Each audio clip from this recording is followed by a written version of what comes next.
Hey, welcome to another episode of Total Disruption. I am Dr. Jake Clendenning, and on behalf of the Michael Laversi, we want to welcome Miguel Hernandez to the show today. I am really excited about this conversation. You got a couple of very cool programs that you in the space that you're working in.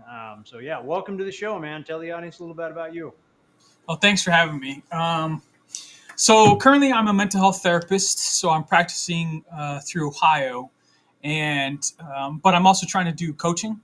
So I'm also have a few programs there. One is one-on-one, which is more what I considered like sovereign flow. It's my business name / program. And then I have another program, Well Balanced Warrior. So those two things are the things I'm really kind of focusing on. That's kind of what I currently really kind of looking at in my life. So Awesome. So what got you into this space, Miguel? Uh, I think when I was working with plants a lot, I was doing a lot of working with the tribes in Washington State. I was there for like 10 years. And it's like 5 years I did pretty in-depth work with working with plants. And that kind of revealed a lot of myself to myself. And from there, I just kind of decided to make different choices. And that's how I can get into being a therapist as well, was, working with plants and making medicines and harvesting stuff in the mountains and all that. It's like this realization of working on my body. Okay, that's all taken care of. But a lot of times being alone in the woods and things, I noticed a lot of stuff going on in my head, a lot of concerns, insecurities, and worries. So that's kind of how the deciding to become a mental therapist came about, was just like sitting alone, realizing, boy, I got to take more care than just my body. I have this other stuff going on. So that's kind of where it led me to. Yeah, there's I spend a lot of time outside. It's really where my jam is. So I mean, there is that moment, right, of where it's noise in your head, like it's kind of like when you lay down to go to sleep at night. I don't know if anybody's seen the meme that there's a kid sitting in a kiddie pool with flippers and a Darth Vader mask playing flaming bagpipes, and it's like this is what's going on in my head, in the dark when I lay down. That's what it's like when you're alone in the woods at first. There's so much noise. Mm. So getting to the point to where you can filter down to, all right, what am I supposed to be paying attention to? What's the message? What am I, really being able to focus in that spot? That's hard. Like it's Yeah. really, really hard. We're so accustomed to this digital space to where so much information all the time, it translates into what's going on. So to be able to filter to that, to where you understood, okay, here's what I got to do in order to travel down this mental health road. So when did you start in your mental health? I don't want to say in your mental health journey Yeah. in becoming that therapy side of things. About how long you've been in it? 5 years. So Okay. once I realized, oh, maybe I could do this for other people as well. Maybe I can help them find some sense of peace and calm in their own existence, right? In their own bodies, their own mind, feeling that sense of peace and calm. Because I feel like a lot of people are seeking that out. Yeah, 100%. So let's talk about your programs. Like you've got your Yeah. in coaching. Most of the audience knows what one-on-one coaching is. Right. That's a fairly easy one. But like talk about sovereign flow, and that's a trademark, which is cool. We just went through that process for us, so Yeah. that takes work. So good job, good on you Well, for getting it's that done. well, it's like first thing is reading through it is if you put trademark, you're showing the world you're intending to trademark it. So that's where I'm at. So I haven't done the full paperwork process of trademarking, but um, all that to say, so sovereign flow is specific to one-on-one, and really it's boiled down to its most basic uh, kind of efforts of what it's trying to help with is helping people remember that they have everything they need. So one of my senses that I like to use is you're built for Earth. You're made for this. So the basic gist there is just trying to help people remember that like they're capable. They have pretty much everything they need already. We don't always we're always seeking so much externally. Um, that kind of gets us on this trap because it's always an external thing. Maybe it's the next person, maybe it's the next book, maybe it's the next retreat, maybe it's the next sitting with, I don't know, peyote or whatever. It's like always something next it's finally gonna fix me or do something. So the basic gist of sovereign flow is you don't need fixing, and you have most of what you need internally. right? Um, that's sovereign flow. So the basic gist is the reason I like those words, or I use those words, is sovereign flow is we all have our own little specific world that we're living in. Like every one of us has a very unique experience that we're having.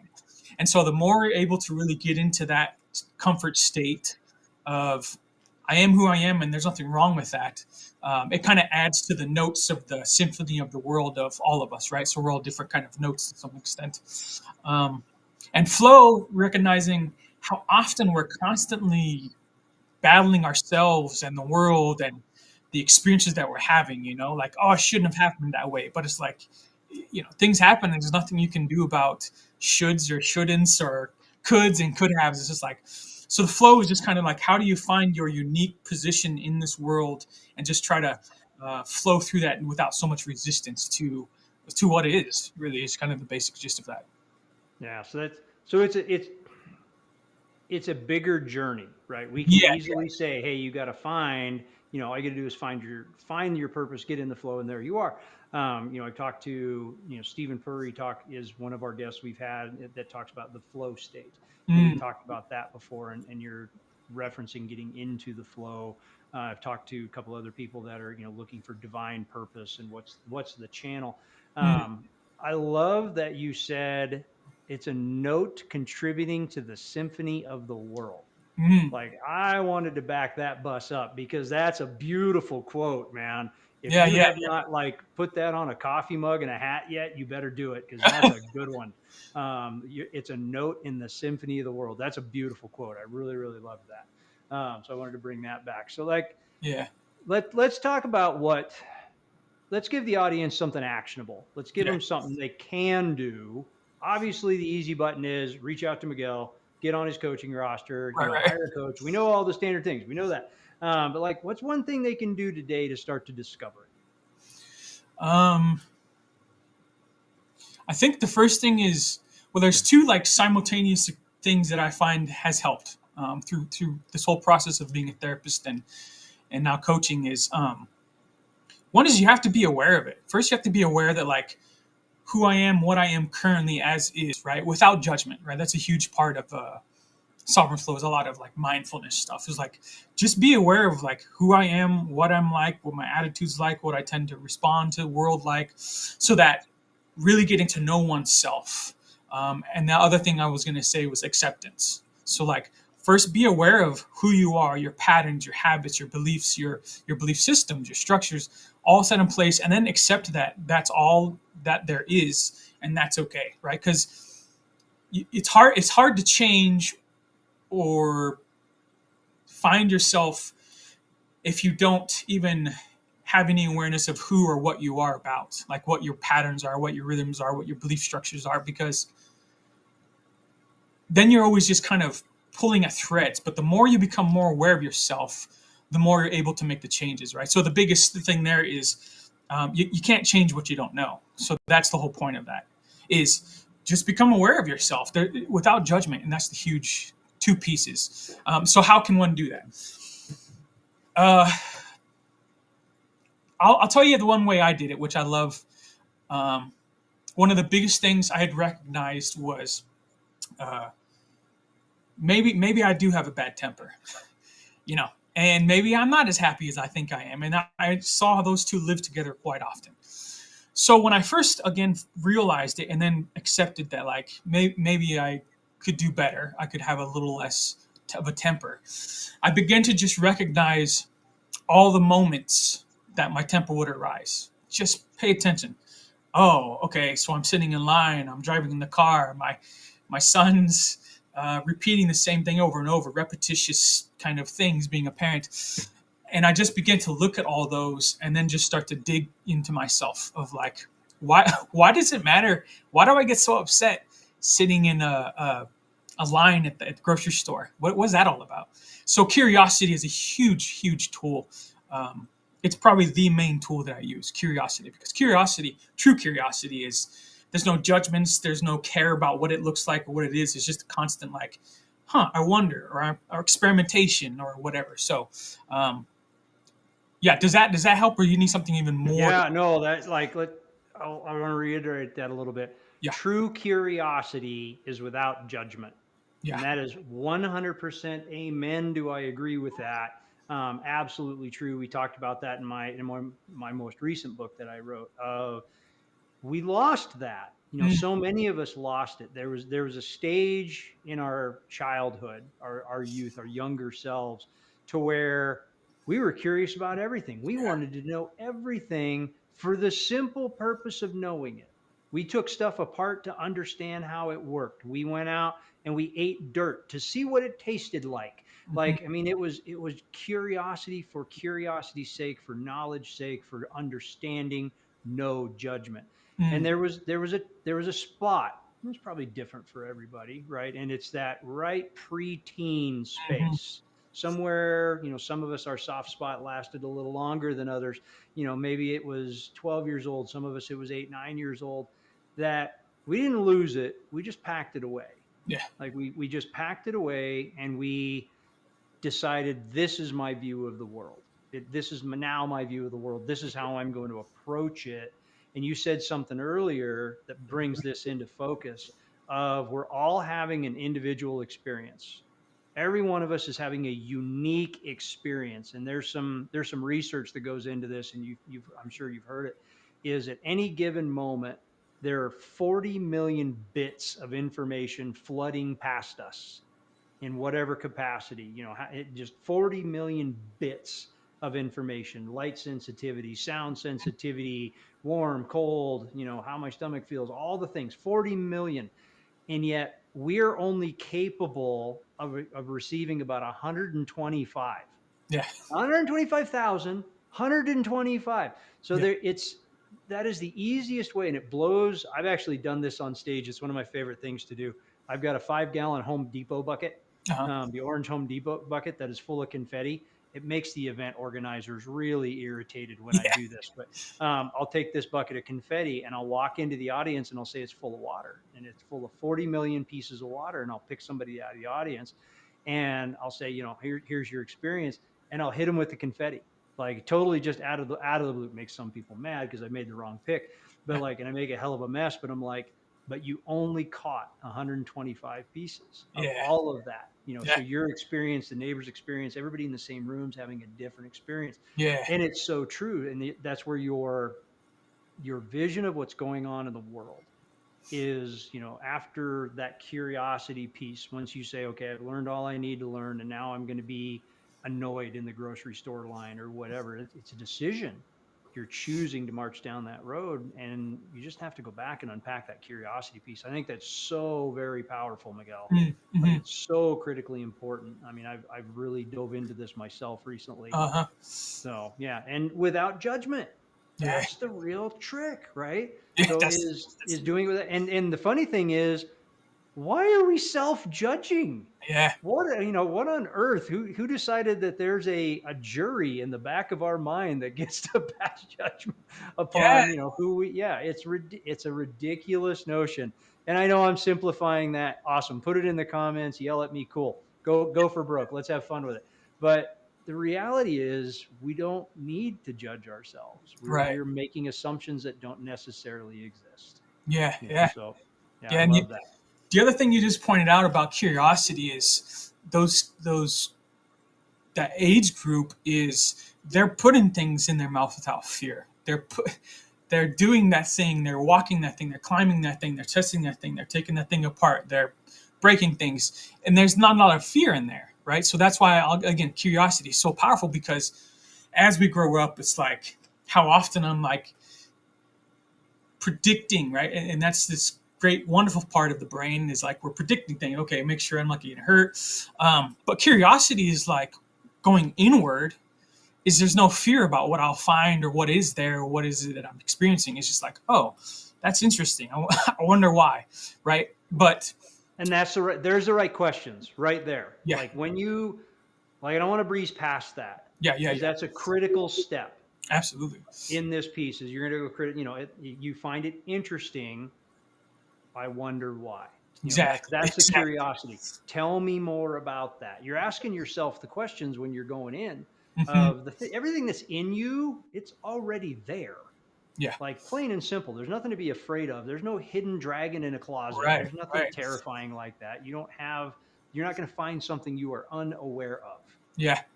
Yeah. but being curious and asking, just going further in that, okay, so I wonder why that is. I wonder where that came from. I Hmm. wonder what the purpose is in that, Yeah. what good does it do me? What bad does it do me? Does it benefit me to cling to that? Yeah. So Yeah. there's such a good, just that space right there is so important. Oh, absolutely.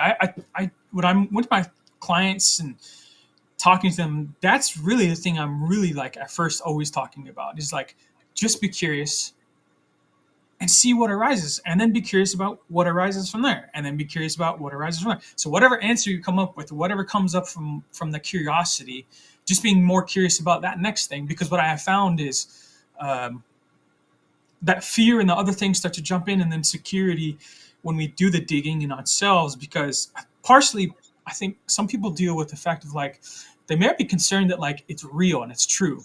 Like maybe I am no good. Maybe I am, and just other things will arise where you start to recognize um, the thoughts that I'm having and the emotions I'm having as a accurate portrayal of my identity of who I am, right?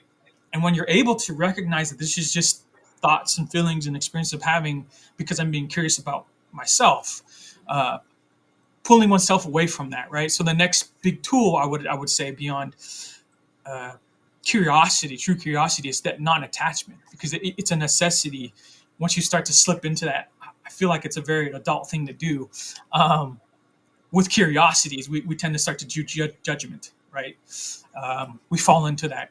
We lose our curiosity because we're kind of told to, right? Like you're saying, like to some degree as adults, it's like we're not allowed that space as children are to like explore, check this out, do this. And anyways, non-attachment is a huge part of that process of self exploration, self inquiry, because you're going to find things that maybe you're like, man, maybe I did kind of do that thing and I said that thing was pretty harsh to that random stranger for no reason. And then we might jump in quickly about judging ourselves, about being like, man, you know, maybe I'm not as nice person as I am, when it's like, no, the wording I like to use is most things in your life, if you want to help yourself, look at them as details, not definitions of self. Ooh, good one. Yeah. Detail. Yeah, that's solid. I think another spot where you were talking about staying in curiosity. Hmm. What comes up? Well, be curious about that. What come up from that? Be curious about that. As adults, men in particular, we immediately go to solve for the problem. Right. Like we try to jump to the solution right away. When we jump to the solution, a solution is either going to be right or wrong. So Yeah. now we're self implying, we're going ahead and adding some judgment to that because we have to assume if it's right or wrong rather than staying in curiosity. I don't know who said it first, but I have to look up the book. I don't remember, guys. Is It was about sitting in the problem. Like you've got to spend time sitting in the problem, not solving for the problem. Mm. But the same is true here, right? Sit in the curiosity. Stay in the curiosity. You're not allowed, don't give yourself permission to go, okay, well, I said this thing. Next time I won't do that. I'll say this. Well, what you're doing is you're creating a solution. Hmm. Stay out of the solution. If it's, I said this thing. All right, I said that thing. Why would I have said that? What Right. what caused me to say that? Okay, well, what was the cause of that? What was the cause of that? Stay in the curiosity. Yeah. It's not about the solution in that moment, and I that's so true. So, all right, Oh, so let's talk about, like, we're down that rabbit hole hard. I want to make sure we talk about yeah. balanced Yeah. warrior, like before we run out of time. Like, I'm loving the conversation, but I want Yeah. to make Yeah. sure we talk about well balanced warrior too. Yeah. Yeah. Um, okay, I have to switch my gear because my thoughts process was a little. I We know were I getting flipped the deep into script that. on you, But man. well balanced warrior. Um, a lot of that came from exactly what we're talking about. This curiosity of self, curiosity of who I am, especially with the identity politics that exists now in our world. Um, I can't help but kind of take some of that on and be like, who am I? Who do I want to be in the world? Rather, uh, And so that's one thing I'll add to the curiosity and that created this is I found that the more I did seek to solve, that I tried to find a way to continue to ask questions. So, how can I form a life that seeks out more questions than answers? Is maybe the best way to put it. Because I found really I could look at anything and give an answer to it to some degree. It may not be accurate or true or even close to Fair. being right, but we can all come up with an answer of why I did this, why she did that, why that person texted me this, why that person didn't text me, blah blah blah. But if I can stay in that sense of curiosity and find questions, more and more deeper questions, that's kind of how a well-balanced warrior arose. Because like the more I did that, the more I was like, so then what? Maybe I'm not trying to say this is what I am as a man, but what I started to ask questions like, what does create a man? When does a boy become a man? So I just started to think about questions, and from that began all these other things. But one question that really kind of got me, that I was like, okay, I want to do a well-balanced warrior program. I want to do groups with men, because I came across someone else's page, and they said something like, there are countless men who are ready and willing to die for their loved ones, but how many of you are willing to live for them? Ooh. Something like that. I mean, I've some of my own wording, but that's the main thing. And I was like, oh. And then I realized, shit, it's not about just being reactive, right? I want to die for my family when shit goes down, but it's like, what about now? Like, I could eat better for my family, for my kid. I could work out more for my kid. I could show and model what it's like to like have emotions and have anger arise and how to deal with that in a healthy manner. Instead of saying you can't have it, it's just like, okay, we have emotions. They're supposed to be experienced and felt. So that was the question that got me. I was like, what? Yeah, what am I willing to do? What am I willing to do to live for them? And that just was like, so many men I think would hear that one question. You die for them, but are you willing to live for them? I feel like a lot of men would feel that, not just cognitive, be like, oh, that's a good question. They could feel like, I really do got to start living for these folks. I can't just wait for the reactionary issue. So that's kind of where this arose from. That's a beautiful place, man. It's a beautiful place. And I agree with it. I think it's very accurate in that space. And I think the point of asking yourself the better questions, that's a brilliant example of, solutioning. Sure, I'm willing to die for my family. How am I willing to live for them? Mm-hmm. That your brain, from a neuroscience perspective, right? And this is one of those, I talk about this all the time. It has one job. It's to do exactly what you tell it to do. Exactly. That is its one job. So if you get up and say, well, what would I have to do in order to set myself up to die for my family? Your brain's going to march down that road. When you ask it to, what do I have to do to live for my family?